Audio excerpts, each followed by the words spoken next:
ಮಾಡಬೇಕು. ಯಾರೇ ಆಫೀಸರ್ಸ್ಗಾಗ್ಲಿ ಯಾರಿಗಾಗ್ಲಿ ಇವು ಚಂದಾಗಿ ಮಾತಾಡಬಾರ್ದು, ಅವಶ್ಯ ಶಬ್ದಗಳಿಂದ ಯಾರಿಗೂ ಬಳಸಬಾರ್ದು. ಅವತ್ತಿನಿಂದ ಇವತ್ತಿನವರೆಗೆ ಏನು ಹೋರಾಟ ಮಾಡ್ಕೊಂಡ್ ಬಂದಿವಿ, ಇವತ್ತು ಕೂಡ ಅದೇ ಹೋರಾಟ ಮಾಡ್ತಾ ಇದೀವಿ.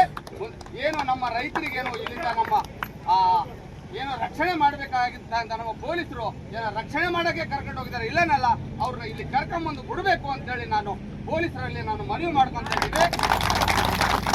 ಇವತ್ತು ರಾಜ್ಯ ಸರ್ಕಾರ, ಸಿದ್ದರಾಮಯ್ಯ ಸಾಹೇಬ್ರ ಸರ್ಕಾರ ನಿಮ್ಮ ಒಂದು ಸರ್ಕಾರಕ್ಕೆ ರಕ್ತದ ಕಲೆ ಹತ್ತಂಗ ಮಾಡ್ಕೋಬಾರ್ರಿ. ಸಿದ್ದರಾಮಯ್ಯ ಸಾಹೇಬ್ರೆ, ಇವತ್ತಿನವರೆಗೆ ಏನು ನಿಮ್ಮ ಹೆಸರು 2 ಸಾರಿ ಮುಖ್ಯಮಂತ್ರಿ, 17 ಸಾರಿ ಬಜೆಟ್ ಮಂಡನೆ ಮಾಡಿದ್ದೀರಾ. ನಿಮ್ಮ ಮೇಲೆ ನಮಗೆ ಗೌರವ ಇದೆ.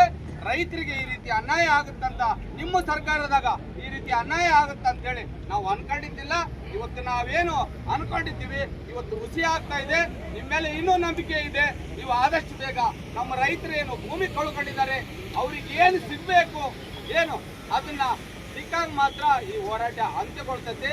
ನೀವು ಇವತ್ತು ನಮ್ಮ ರೈತರನ್ನ ಏನು ಇವತ್ತು ನೀವು ಅರೆಸ್ಟ್ ಮಾಡಿರ್ಬೋದು, ಇನ್ನೂ ಸುಮಾರು ಲಕ್ಷಾನುಗಟ್ಟಲೆ ನಮ್ಮ ರೈತ ಪರ ಹೋರಾಟಗಾರರು ಈ ಸ್ಥಳಕ್ಕೆ ಬರ್ತಾ ಇದ್ದಾರೆ. ಅಲ್ಲಿವರೆಗೆ ನೀವು ತಗೊಂಬರ್ಬಾಡ್ರಿ. ಇಡೀ ರಾಜ್ಯದಲ್ಲಿ ಇರೋಂಥ ನಮ್ಮ ರೈತ ಪರ ಹೋರಾಟಗಾರರು ಒಬ್ಬರಲ್ಲ ಇಬ್ಬರಲ್ಲ, ಸುಮಾರು 175% ನಮ್ಮ ರೈತರು ಮತ್ತು ಕಾರ್ಮಿಕರಿದ್ದಾರೆ ಈ ರಾಜ್ಯದಲ್ಲಿ. ಅವರು ಈ ಸ್ಥಳಕ್ಕೆ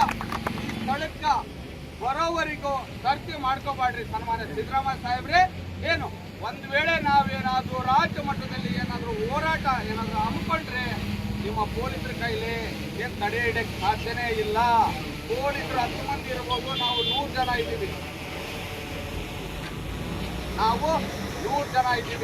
ನಮ್ಮನ್ನ ಉಗ್ರವಾಗಿ ಹೋರಾಟ ಮಾಡೋಂಥ ಒಂದು ಸಂದರ್ಭ ತರಬೇಡ್ರಿ. ಯಾಕಂದ್ರೆ ಇಷ್ಟು ವರ್ಷ ಶಾಂತಿ ರೀತಿಯಿಂದ ಹೋರಾಟ ಮಾಡ್ಕೊಂಡು ಬರ್ತಾ ಇದ್ದೀವಿ. ಇವತ್ತು ಕೂಡ ಅದೇ ರೀತಿ ಶಾಂತಿ ರೀತಿಯಿಂದ ಹೋರಾಟ ಮಾಡ್ತೀವಿ. ನಮಗೆ ಎಲ್ಲಿವರೆಗೆ ನ್ಯಾಯ ಸಿಗೋದಿಲ್ಲ ಅಲ್ಲಿವರೆಗೂ ನಮ್ಮ ಹೋರಾಟ ಇದ್ದಿದ್ದೆ. ನೀವು ಇವತ್ತು 100 ಜನನ ಅರೆಸ್ಟ್ ಮಾಡಬಹುದು, ನಾಳೆ 1000 ಜನ ಬಂದು ಕುಂದಿರ್ತಾರೆ. ನಾಳೆ 1000 ಜನ ನೀವು ಅರೆಸ್ಟ್ ಮಾಡಬಹುದು, ನಾಡ್ದು 10,000 ಜನ ಬರ್ತಾರೆ.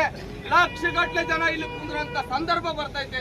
ಅಲ್ಲಿವರೆಗೆ ತಗೊಂಡ್ಬರ್ಬಾಡ್ರಿ. ಸನ್ಮಾನ್ಯ ಸಿದ್ದರಾಮಯ್ಯ ಸಾಹೇಬ್ರೆ, ಆದಷ್ಟು ಬೇಗ ನಮ್ಮ ರೈತ ಏನು ಭೂಮಿ ಕಳ್ಕೊಂಡಿದ್ದಾರೆ ಅವನಿಗೆ ನ್ಯಾಯ ಸಿಗಂತ ವ್ಯವಸ್ಥೆ ಮಾಡಬೇಕು ಅಂತೇಳಿ ಸನ್ಮಾನ್ಯ ಸಿದ್ದರಾಮಯ್ಯ ಸಾಹೇಬ್ರ ನಾನು ಮನವಿ ಮಾಡ್ಕೊಂತ ಇದ್ದೀನಿ. ಜೈ ಜವಾನ್, ಜೈ ಕಿಸಾನ್, ಜೈ ಭೀಮ್.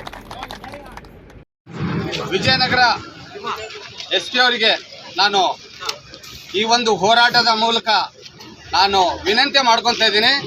ನಮ್ಮ ಬಳ್ಳಾರಿ ಜಿಲ್ಲೆಯಾದಂಥ ಕುರುಗೋಡು, ಕುಡ್ತಿ, ಸಿರುಗುಪ್ಪ ಈ ಕಡೆಯಿಂದ ಎಲ್ಲ ಒಣಮೆಣಸಿನಕಾಯಿ ಗಾಡಿಗಳು ಹೋಗ್ತಿದ್ದಾವೆ ಬ್ಯಾಡಿಗೆಗೆ. ನಾನು ಬಳ್ಳಾರಿ ಜಿಲ್ಲಾ ಏನು ನಮ್ಮ SP ಇದ್ದಾರೆ, ನಮ್ಮ ಬಳ್ಳಾರಿ ಜಿಲ್ಲೆ SP ಅವರಿಗೂ, ಆಮೇಲೆ ಕುಡ್ತಿ ಚಿತ್ರದುರ್ಗ SP, ಹಾವೇರಿ SP ಮತ್ತು ದಾವಣಗೆರೆ SP ಎಲ್ಲರಿಗೂ ನಾನು ಮಾತಾಡಿದ್ದೀನಿ. ಎಲ್ಲರೂ ಸ್ಪಂದಿಸಿದ್ದಾರೆ. ವಿಜಯನಗರ ಸ್ಪೆಷಲ್ ಆಗಿ ವಿಜಯನಗರ ಪೊಲೀಸರು ಒಂದು ಒಳ್ಳೆ ನಮ್ಮ ಒಂದು ರೈತರಿಗೆ ಸ್ಪಂದಿಸ್ತಾ ಇದ್ದಾರೆ. ಈ ಒಂದು ಏನಂದರೆ ಹಂಪಿ ಪೊಲೀಸರು ಮಾತ್ರ ಸ್ಪಂದಿಸ್ತಾ ಇಲ್ಲ. ನಮ್ಮ ಒಣಮೆಣಸಿನಕಾಯಿ ಗಾಡಿಗಳನ್ನ ಹಿಡಿದು ದಂಡ ಹಾಕಂತ ಒಂದು ಕೆಲಸ ಮಾಡ್ತಾ ಇದ್ದಾರೆ. ದಯವಿಟ್ಟು ನಾನು ವಿಜಯನಗರ SP ಮೇಡಮ್ ಅವರಿಗೆ ನಾನು ಇಲ್ಲಿ ಈ ಹೋರಾಟದ ಮೂಲಕ ನಾನು ಕಳಕಳಿಯಿಂದ ನಾನು ಮನವಿ ಮಾಡ್ಕೊತ ಇದ್ದೀನಿ. ಅವ್ರು ಏನು ನಮ್ಮ ಹಂಪಿ ಪೊಲೀಸರು ಏನಿದ್ದಾರೆ ಅವರಿಗೆ ನೀವು ನಿಮ್ಮ ಕಡೆಯಿಂದ ನೀವು ಒಂದು ಸಲಹೆ ಕೊಡ್ರಿ. ಇನ್ನೊಂದು ಸಾರಿ ನಮ್ಮ ಒಣಮೆಣಸಿನಕಾಯಿ ಗಾಡಿಗಳು ಹಿಡಿಬೇಡ್ರಿ ಅಂಥೇಳಿ ಆಲ್ರೆಡಿ ನಾನು ಮೇಡಮ್ ಅವರೇ ನಿಮ್ಮ ಜೊತೆಗೆ ನಾನು ಮಾತಾಡಿದ್ದೀನಿ. ತಾವು ಒಪ್ಕೊಂಡಿದ್ದೀರಾ? ಅದೇ ಆದಂಥ ಎಲ್ಲ ನಮ್ಮ ವಿಜಯನಗರದಲ್ಲಂತ ಇರುತ್ತೆ ಎಲ್ಲ ಪೊಲೀಸರು ನಮಗೆ ಸಹಕಾರ ಕೊಡ್ತಾ ಇದ್ದಾರೆ. ಸ್ಪೆಷಲ್ ಆಗಿ ಇವರು ಹಂಪಿ ಪೊಲೀಸರು ಭಾಳ ಟಾರ್ಚರ್ ಮಾಡ್ತಾ ಇದ್ದಾರೆ. ಒಂದು ವೇಳೆ ಇದೇ ರೀತಿ ಏನಾದರೂ ಹಂಪಿ ಪೊಲೀಸರು ಏನಾದ್ರು ಟಾರ್ಚರ್ ಮಾಡಿದರೆ ನಮ್ಮ ರೈತರಿಗೆ ದೊಡ್ಡ ಮಟ್ಟಕ್ಕೆ ನಾವು ಹೋರಾಟ ಮಾಡಬೇಕಾಗುತ್ತೆ ಅಂತೇಳಿ ನಮ್ಮ SP ಮೇಡಮ್ ಅವರಿಗೆ ನಾನು ಮನವಿ ಮಾಡ್ಕೊತಾ ಇದ್ದೀನಿ.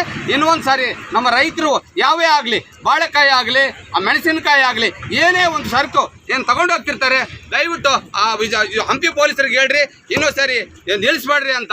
ಇಲ್ಲಾಂದರೆ ದೊಡ್ಡ ಮಟ್ಟಕ್ಕೆ ಹೋರಾಟ ಮಾಡಬೇಕಾಗತ್ತೆ ಅಂತೇಳಿ ಈ ಸಂದರ್ಭದಲ್ಲಿ ಹೇಳ್ತಾ ಇದ್ದೀನಿ. ಜೈ ಜವಾನ್, ಜೈ ಕಿಸಾನ್, ಜೈ ಭೀಮ್.